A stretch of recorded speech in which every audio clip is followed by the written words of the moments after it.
The most expensive thing Adrian Hawthorne ever gave away was never listed on a balance sheet. Manhattan shimmered beneath a cold December sky as black town cars lined Fifth Avenue outside the Grand Ashcroft Museum. Snow floated lazily through the light, while photographers called out the names of governors, billionaires, museum trustees, and charity leaders stepping onto the crimson carpet. Tonight was the Hawthorne Foundation's annual Legacy Gala, the one night every powerful name in New York wanted to attend.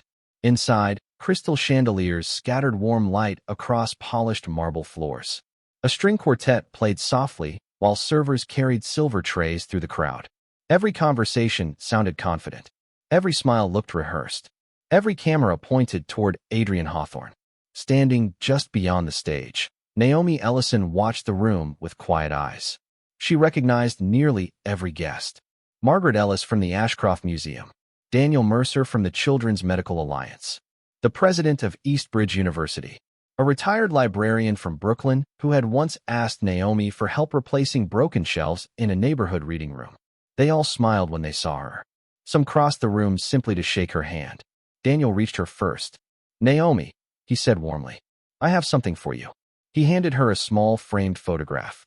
3 children sat inside a colorful hospital reading room, each holding a book almost too large for their hands. "They insisted we send this to the woman who made the room possible," he said. Naomi studied the picture for a moment.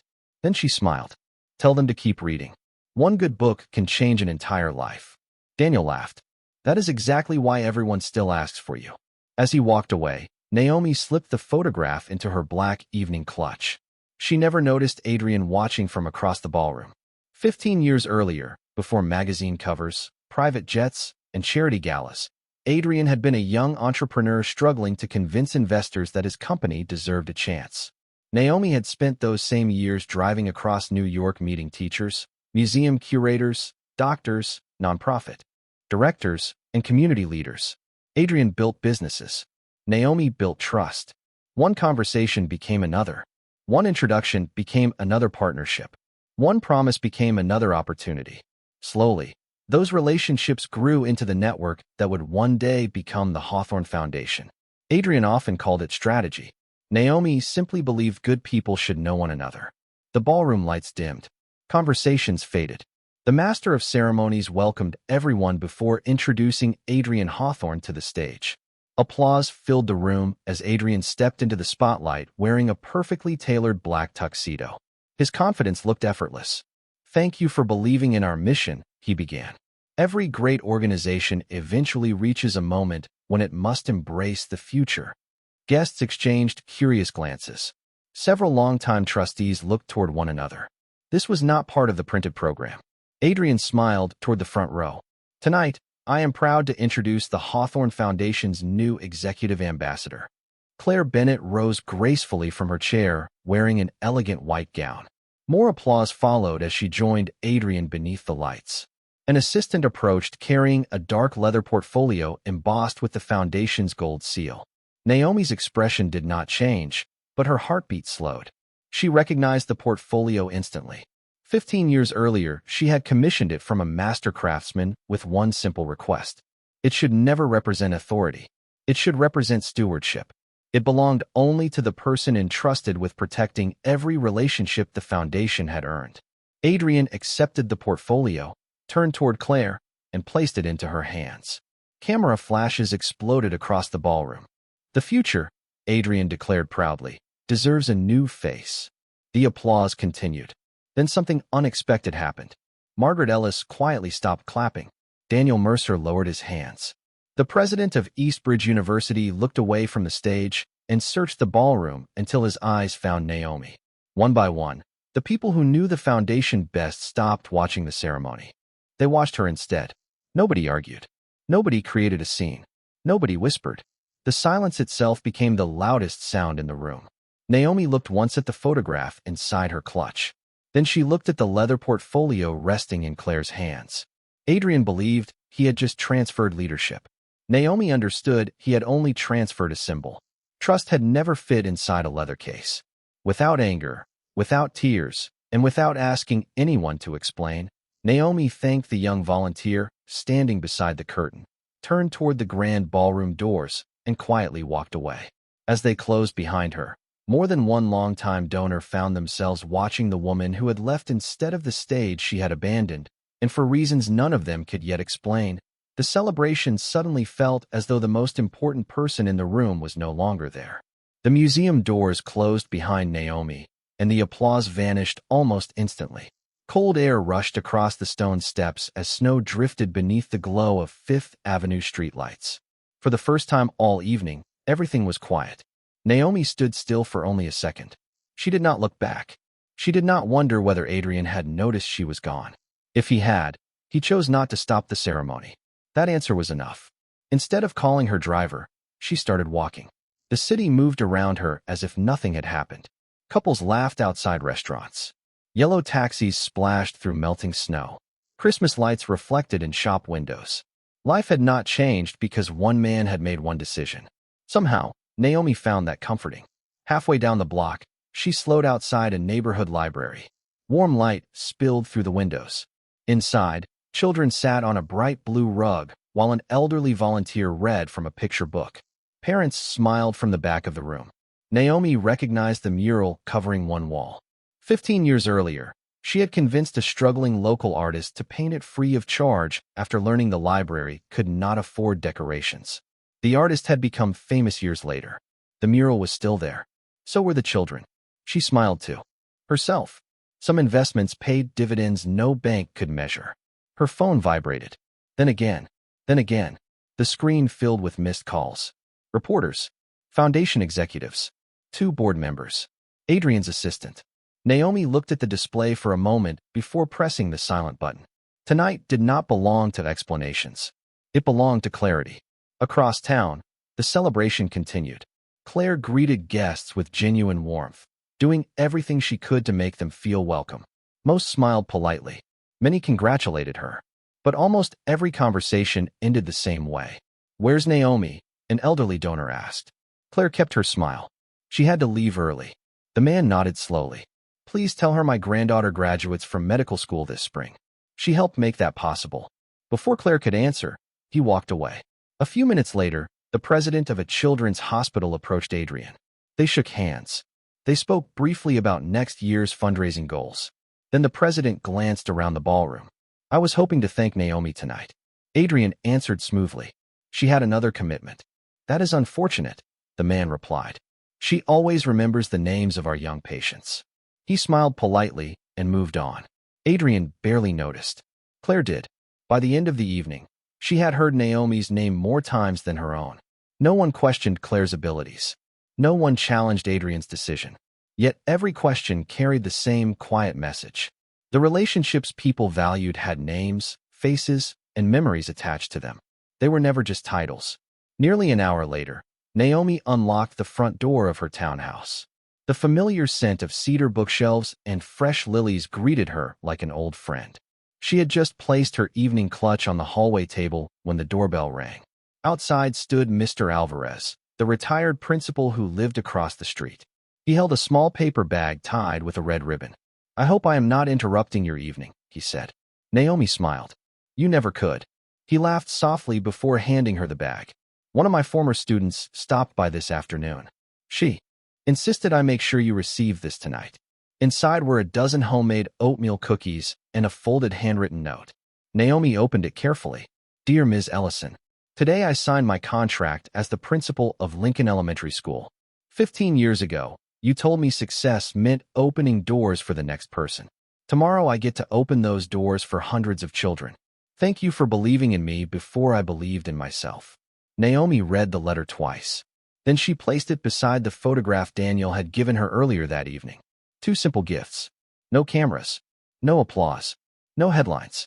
Yet they meant more than every speech delivered inside the museum. She carried both keepsakes into her study and stopped before an antique walnut cabinet tucked into the corner of the room. Adrian had walked past it hundreds of times without ever asking what was inside. Naomi unlocked it with a small brass key hanging beside her house keys. The cabinet opened slowly. Inside were neatly labeled journals, handwritten letters, meeting notebooks, donor correspondence, and dozens of carefully organized binders. Resting alone on the top shelf was a weathered blue folder. its edges softened by years of use. Naomi reached for it with both hands. Across the cover, written in fading blue ink, were 4 words Adrian had never seen. Original partnership records. She looked at the folder for a long moment before opening it.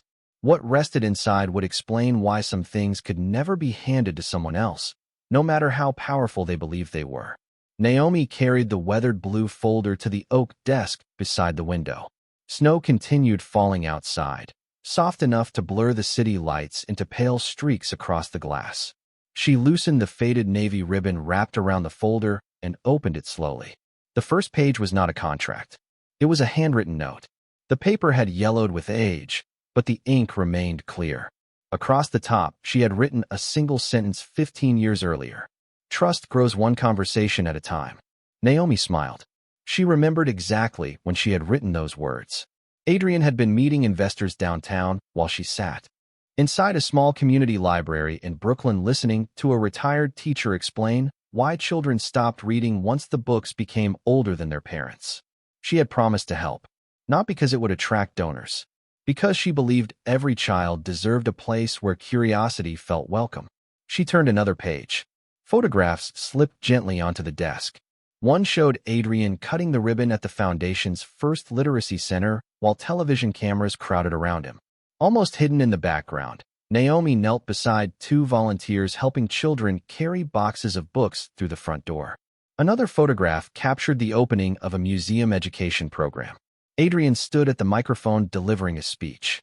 Naomi stood several feet away, introducing the museum director to the chief pediatric physician from a nearby children's hospital. They had never met before that afternoon. 2 years later, they would launch one of the city's most successful family literacy initiatives together. Naomi looked at the photograph for a long moment. She had almost forgotten how many extraordinary things had begun with ordinary introductions. More pages followed. Handwritten meeting notes. Thank you letters.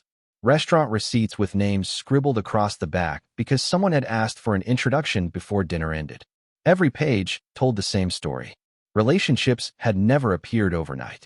They had been earned patiently, one promise at a time. A soft knock echoed through the quiet townhouse. Naomi glanced toward the clock. It was nearly 10 o'clock. She opened the front door to find Eleanor Whitmore standing beneath the porch light, snowflakes resting lightly on the shoulders of her navy cashmere coat. Eleanor smiled warmly. I thought you might still be awake. Naomi stepped aside. You always know when to visit. A few minutes later, they sat beside the fireplace, each holding a cup of hot tea while the blue folder remained open across the desk. Eleanor picked up one of the old photographs and laughed softly.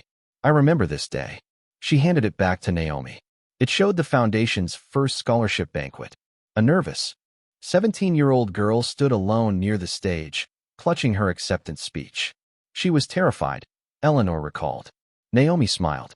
She told me she had never spoken in front of more than 20 people. You disappeared with her for almost half an hour, Eleanor said. When she came back, she walked onto that stage like she belonged there. Naomi looked at the smiling young woman frozen inside the photograph. She did belong there. Eleanor nodded. She is a pediatric surgeon now. Silence settled comfortably between them. Then Eleanor reached into her handbag and removed a cream-colored envelope sealed with an embossed gold crest. This arrived yesterday afternoon, she said quietly. I decided to bring it myself. Naomi accepted the envelope and carefully opened it. The letter came from the National Council of Cultural Trusts. She had been unanimously appointed to its executive advisory circle and was invited to participate in the council's strategic partnership review beginning the following morning. She read the final paragraph twice. Representatives from museums, universities, children's hospitals, literacy organizations, and national foundations would all be attending. Many of them were institutions Naomi had introduced to one another years before. Eleanor watched her expression carefully. They specifically requested you. Naomi lowered the letter. I have not attended one of their meetings in years. Eleanor smiled. That may be true. She took a slow sip of tea. But they never stopped leaving your chair empty. At almost the same moment, Adrian stood alone inside his office overlooking Midtown Manhattan. Headlines celebrating the gala covered his computer screen. Every article praised the evening. Every photograph showed Claire smiling as she accepted the leather portfolio beneath the ballroom lights. Everything looked exactly the way Adrian had imagined. Then his assistant entered carrying a small stack of handwritten notes collected from departing guests. Adrian glanced through them casually. The first thanked him for another beautiful gala before adding, "Please tell Naomi I hope to see her soon." The second congratulated Claire, then asked whether Naomi would still attend the annual scholarship dinner. The third contained only one sentence. Some people build organizations. Naomi built a community. Adrian set the cards aside without another thought. He believed they were polite gestures from grateful donors. He never imagined they were the first quiet signs that the people who mattered most had never confused the foundation's public face with the woman who had quietly given it its heart. The following morning, Manhattan woke beneath a pale winter sky. Snow rested quietly on the branches of Bryant Park as commuters hurried toward office buildings with coffee cups warming their hands. Naomi left her townhouse just after sunrise carrying a single leather portfolio. Inside were the weathered blue folder and the cream-colored invitation Eleanor had delivered the night before. Her phone buzzed several more times during the drive downtown. News stations wanted interviews. Reporters wanted comments about Adrian's announcement. 2 foundation board members had left polite voice messages asking whether she was available to talk. Naomi ignored every call. There would be a time for conversations. Today was not that day. The National Council of Cultural Trusts occupied a stately limestone building that looked almost ordinary from the street. There were no television cameras outside, no banners, no reporters waiting near the entrance. Yet behind those quiet walls, decisions were made that shaped museums, universities, children's hospitals, scholarship programs, and cultural institutions across the country. Naomi stepped through the front doors, and the receptionist smiled before she even introduced herself. "Good morning, Ms. Ellison. They are expecting you." A few moments later, the conference room doors opened. Conversations stopped almost immediately. Then smiles spread across the room. "Naomi, welcome back.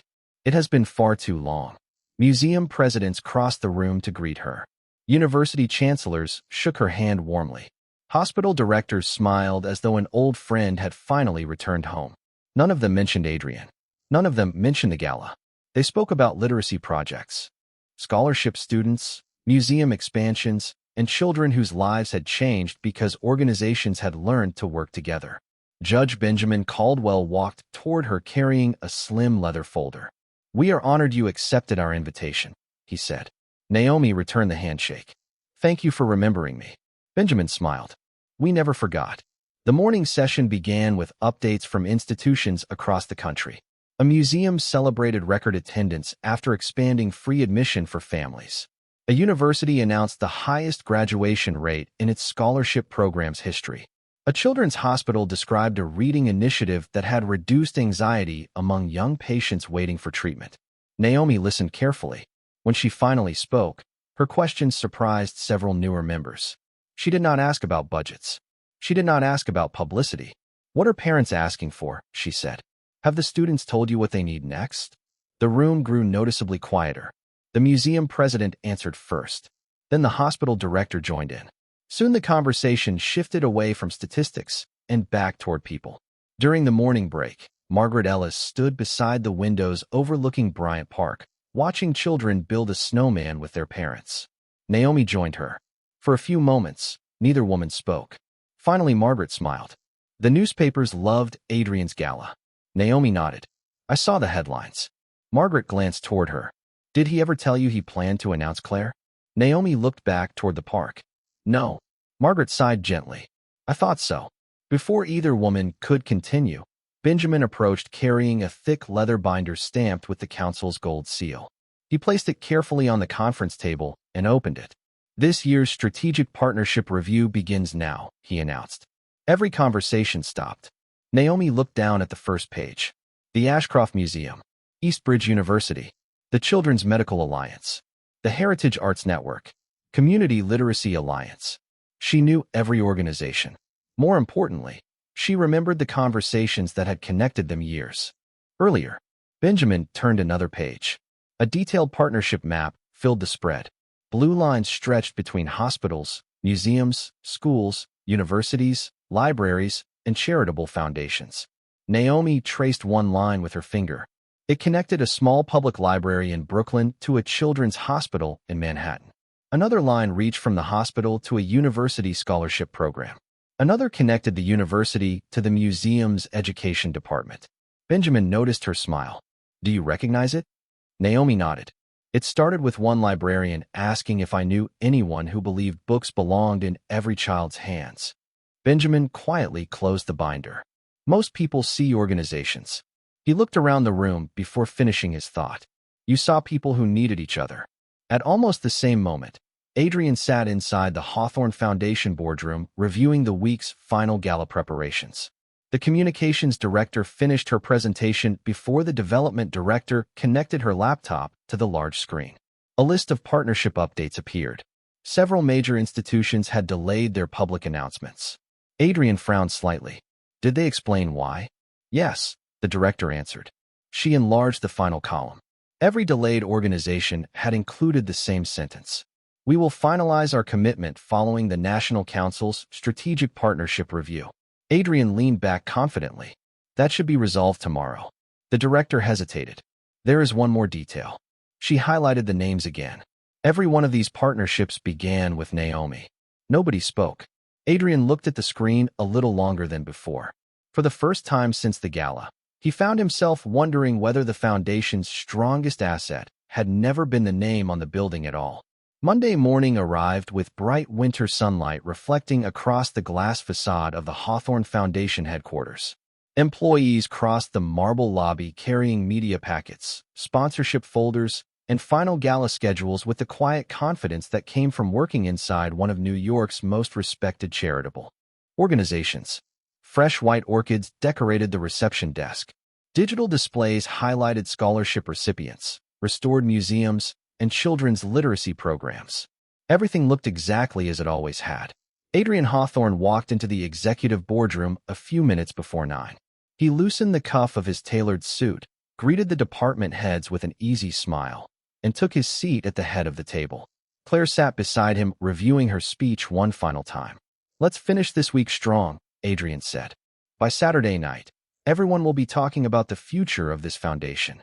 Several executives nodded. The communications director reported record media interest. The finance team confirmed another successful fundraising quarter. The marketing department projected the largest online audience the gala had ever attracted. Everything sounded exactly the way Adrian expected until his assistant quietly entered carrying a cream-colored envelope. "This arrived by courier a few minutes ago." Adrian opened it without concern. The letter came from the Ashcroft Museum. It thanked the Hawthorne Foundation for years of meaningful partnership before explaining that the museum would postpone its public sponsorship announcement until after the National Council completed its strategic partnership review. Adrian looked up briefly. Perfectly understandable. He placed the letter beside his notebook. 10 minutes later, another envelope arrived. Eastbridge University requested the same delay. Then another. The Children's Medical Alliance. Another. The Heritage Arts Network. By lunchtime, 6 longtime institutional partners had postponed their announcements. None had withdrawn support. None criticized the foundation. None even mentioned Naomi. They simply asked for a little more time. Claire looked toward Adrian. "Is that unusual?" Adrian answered calmly. "Not really. Large organizations move carefully." The development director cleared her throat. "There is something else." She connected her laptop to the conference room screen. A chart filled the display. Yellow markers stretched down one column. "Pending, pending, pending." She enlarged the final section. Every organization requesting additional time shares one common history. Adrian folded his hands. "Go ahead." Each partnership was originally established through Naomi. The room became unusually quiet. One board member looked around the table before asking a simple question. "Has anyone spoken with her?" Adrian answered almost immediately. "There is no reason to involve Naomi. The foundation has already moved forward." No one challenged him. Yet nobody looked completely convinced. The meeting continued, but the energy inside the room had changed. Across Manhattan, Naomi spent the afternoon inside the National Council Library reviewing partnership archives beneath tall windows overlooking Bryant Park. Leather-bound reports filled shelves reaching almost to the ceiling. Museum directors quietly compared education proposals at one table while university trustees discussed scholarship expansion nearby. Naomi opened another binder. Inside, handwritten notes covered the margins. Invite the children's hospital director. Connect the museum educators with local librarians. Call Margaret before Friday. Small reminders. Ordinary conversations. Yet each one had eventually grown into programs serving thousands of families. Margaret Ellis arrived carrying 2 cups of tea. You look like you forgot to take a break. Naomi smiled as she accepted one. I forgot how many ideas started with nothing more than coffee and a conversation. Margaret laughed softly. That was always your gift. Before Naomi could answer, Judge Benjamin Caldwell entered the library. Several organizations have asked whether the council intends to recommend renewing their collaborative partnerships. Naomi looked up. What did you tell them? Benjamin smiled. I told them I preferred asking the person who helped create them. Naomi closed the binder. If they are still putting families first, the partnerships should continue. Benjamin nodded thoughtfully. That is exactly the answer I expected. Late that evening, Adrian stood alone inside the Grand Ashcroft Museum while technicians adjusted the stage lights and the orchestra rehearsed softly beneath the towering chandeliers. Event planners made small changes to table settings as florists carefully arranged fresh, white roses across the ballroom. Everything looked spectacular. An event coordinator approached, carrying the newest seating chart. Adrian studied it quietly. 6 front-row tables still displayed elegant gold place, cards marked awaiting final confirmation.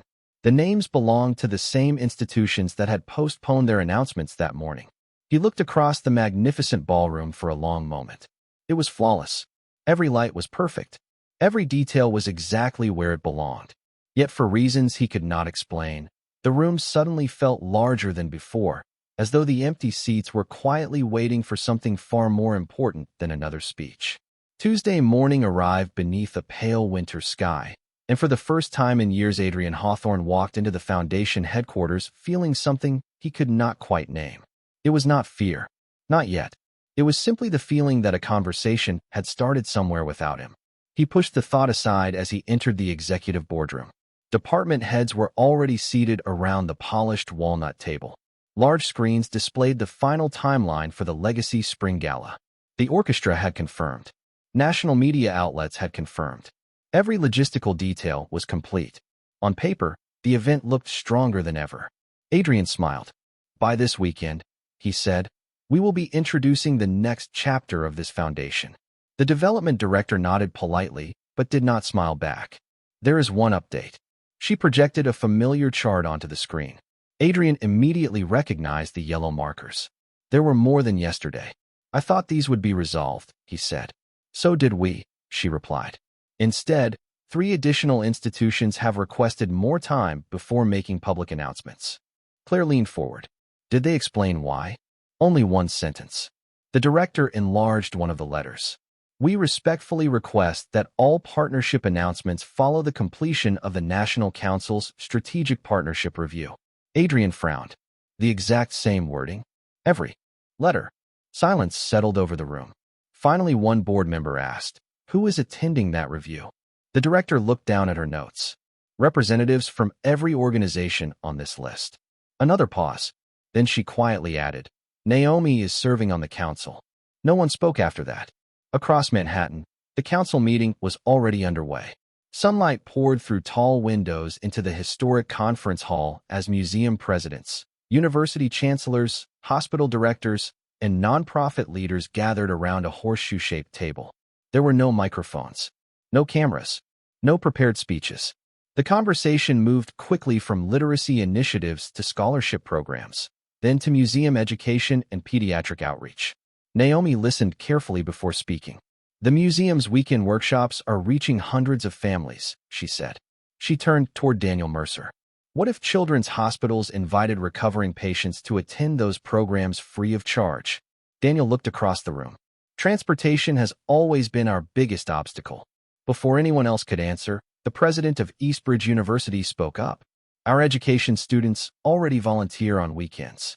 They could provide transportation as part of their community service program. Several people immediately began writing notes. Margaret Ellis smiled across the table. That solved 3 problems in less than 2 minutes. Naomi laughed softly. only because everyone in this room wants the same outcome. During the afternoon break, Naomi stepped into the council library carrying a cup of coffee. She stopped beside a display case filled with photographs documenting community projects completed over the past 20 years. One picture caught her attention. It showed the opening of a neighborhood reading center nearly 15 years earlier. Adrian stood at the ribbon, surrounded by reporters. Naomi almost missed herself in the background until she noticed a little girl holding her hand. The child had refused to walk inside because she was afraid she would not know how to read the books waiting for her. Naomi remembered kneeling beside her and saying, "You do not have to know today. You only have to be curious enough to begin." A familiar voice interrupted the memory. She graduated from college last spring. Naomi turned to find Daniel standing beside her. He smiled toward the photograph. The little girl. Naomi looked back at the picture. "You kept in touch."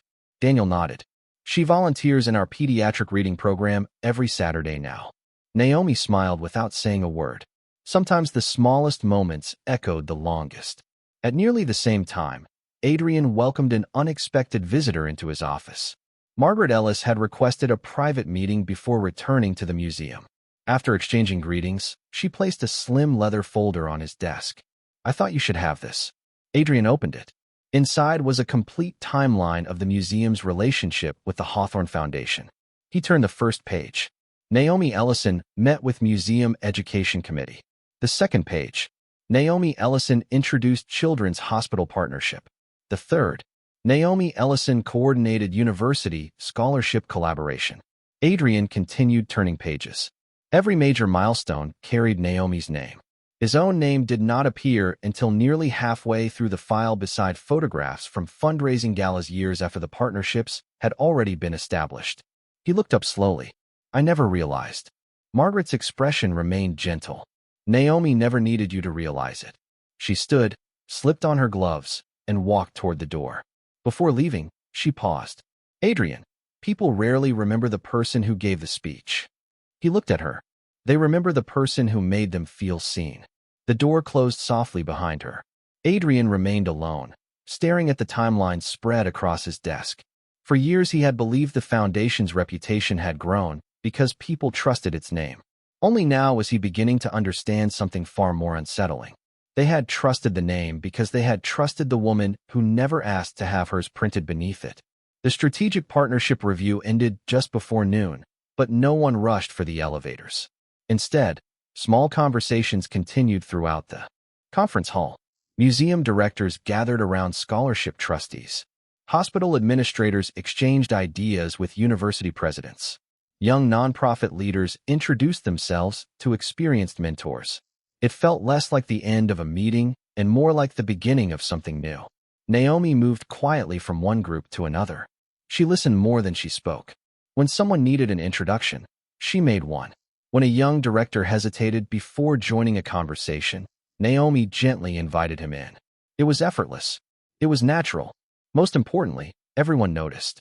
Judge Benjamin Caldwell watched for a moment before walking over with a slim leather folder tucked beneath his arm. "I have one last item," he said. Naomi smiled. "Another report?" Benjamin laughed. "No, a correction." He handed her the folder. Inside were official resolutions from the Ashcroft Museum, Eastbridge University, the Children's Medical Alliance, the Heritage Arts Network, and 7 other organizations. Every resolution contained nearly identical language. Beginning this year, each institution would update its official partnership history to recognize Naomi Ellison as the original architect of the collaborations that had united their organizations. Naomi looked up, genuinely surprised. "You did not have to do this." Daniel Mercer stepped beside Benjamin. "Actually," he said with a smile, "we did." Margaret Ellis joined them a moment later. "The students who received those scholarships deserve to know how those opportunities began." The president of Eastbridge University nodded. "So do the families who walk through our museum doors." Benjamin folded his hands. "Recognition is optional. History is not." For a moment, Naomi said nothing. She looked around the room. These were not strangers offering compliments. They were people who had spent years building something beside her. "Thank you," she finally said. "Then promise us something," Benjamin replied. Naomi tilted her head. "What is that?" "Do not disappear again." The room filled with quiet laughter. Naomi smiled. I will do my best. Across Manhattan, Adrian remained alone inside his office. Margaret's partnership timeline still lay open across his desk. He had stopped reading the words.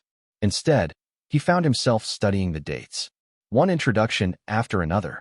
One meeting after another. One partnership after another. Each one had happened years before the Hawthorne Foundation became nationally recognized.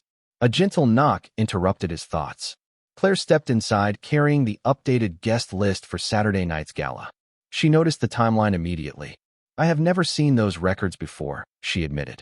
Adrian looked up. Neither had I. Claire placed the guest list on his desk. The seating chart changed again.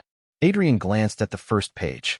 Several senior museum trustees had accepted the invitation but declined reserved ballroom seating. Instead, they requested access to the educational reception upstairs before the gala. That is unusual, Adrian said quietly. Claire hesitated. Can I tell you something? He nodded. At the gala, she began carefully. People did not ask me about my new position. Adrian remained silent. They asked if Naomi was all right. The room became very still. Claire looked down at the guest list before continuing. I thought they were being polite.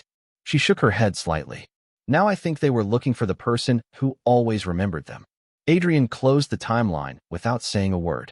Late that afternoon, Naomi accepted Margaret's invitation to visit the Ashcroft Museum before its new family education gallery officially opened.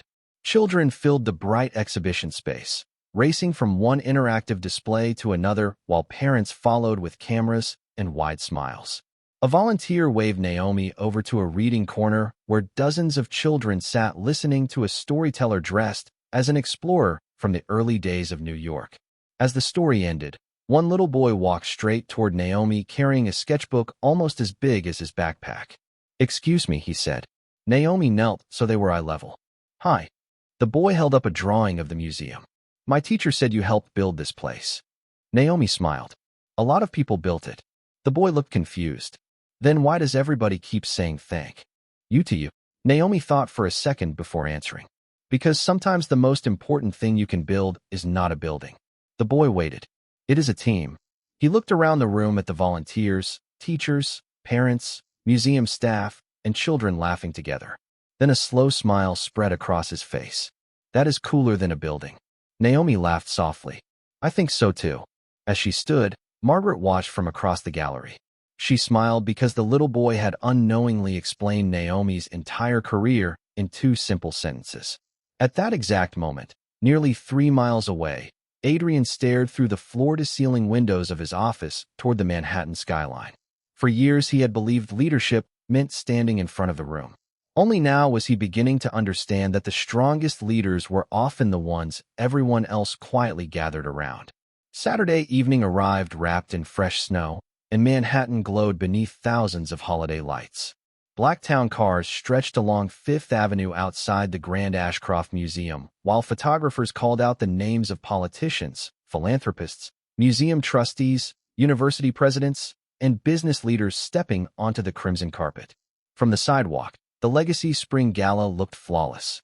Crystal chandeliers illuminated the grand ballroom. White roses covered every table. A string quartet welcomed guests as television crews prepared for another evening celebrating one of New York's most admired charitable foundations. Adrian Hawthorne stood near the entrance greeting every arrival with calm confidence. This was familiar territory. He had hosted this event for years. Claire stood beside him, smiling warmly as guests congratulated her on her new leadership role. Everything appeared exactly as planned. Then the evening changed in the smallest possible way. The chairman of Eastbridge University stepped through the ballroom doors. He shook Adrian's hand firmly. Beautiful evening, he said. Then he turned toward Claire with an encouraging smile. Congratulations.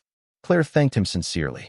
The chairman looked around the ballroom for only a moment before asking, Has Naomi arrived yet? Claire answered gently. She is not attending the gala tonight. A flicker of disappointment crossed his face. That is a shame. I wanted to thank her. He glanced toward the grand staircase. Would you excuse me for a few minutes? Before either Adrian or Claire could respond, he quietly walked toward the elevators. Adrian watched him disappear. Where is he going? Claire asked. Neither of them had an answer. 10 minutes later, Daniel Mercer arrived from the Children's Medical Alliance. The conversation unfolded almost exactly the same way. Congratulations. A handshake. Then one simple question. Is Naomi upstairs? Adrian smiled politely. She has another commitment. Daniel nodded as though he had expected that answer all along. Then I know exactly where I need to be.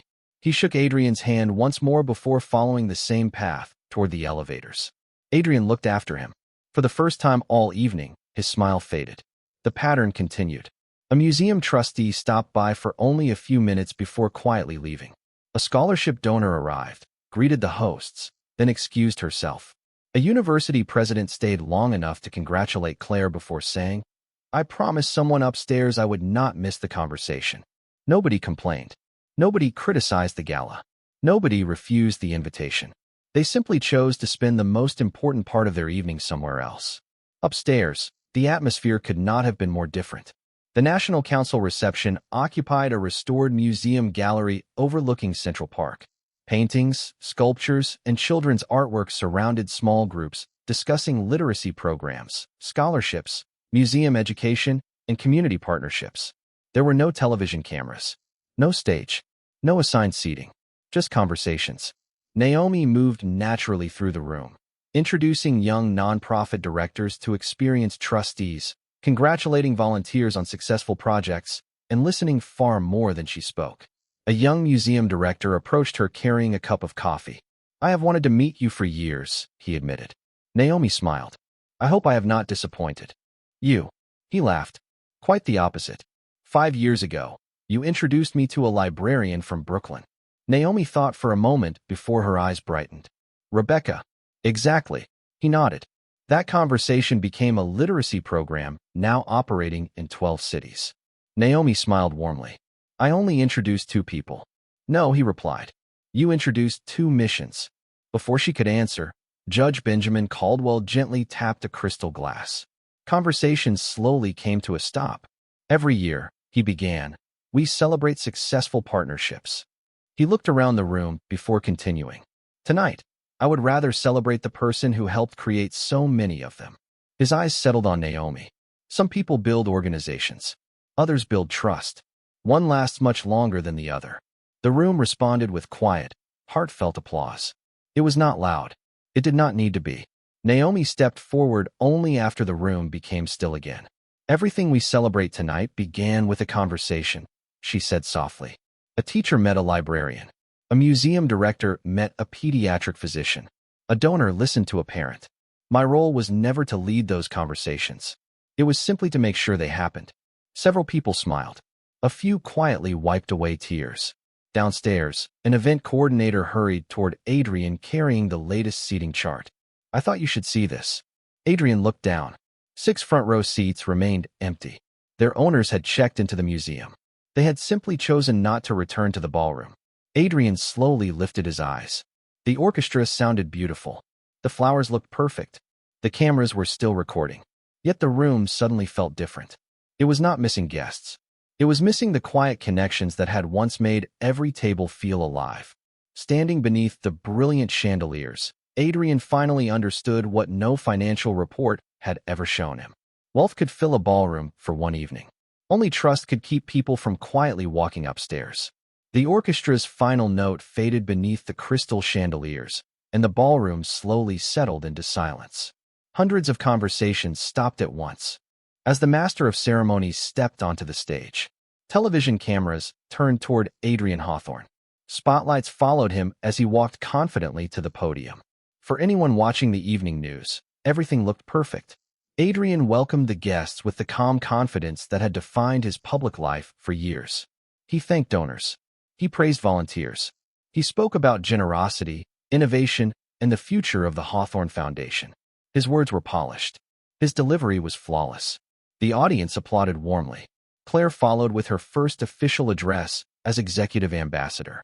She spoke with sincerity about expanding opportunities for future generations. She thanked the board, the volunteers, and the foundation staff. When she finished, another round of applause filled the ballroom. Then something unexpected happened. Daniel Mercer quietly stood from his table. Adrian noticed him immediately. Daniel walked over with an easy smile. Beautiful evening, he said. Thank you, Adrian replied. Daniel nodded toward the staircase. I promised Naomi I would stop upstairs before I leave. Adrian blinked. You spoke with Naomi today? This afternoon, Daniel answered naturally. We were discussing next year's children's literacy program. He extended his hand. Good night, Adrian. Before Adrian could respond, Daniel disappeared toward the elevators.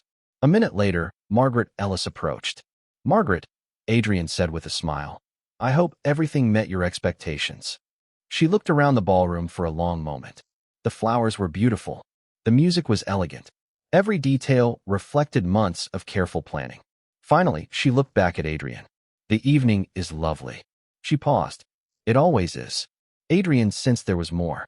But Margaret smiled gently. People remember beautiful events for a few days.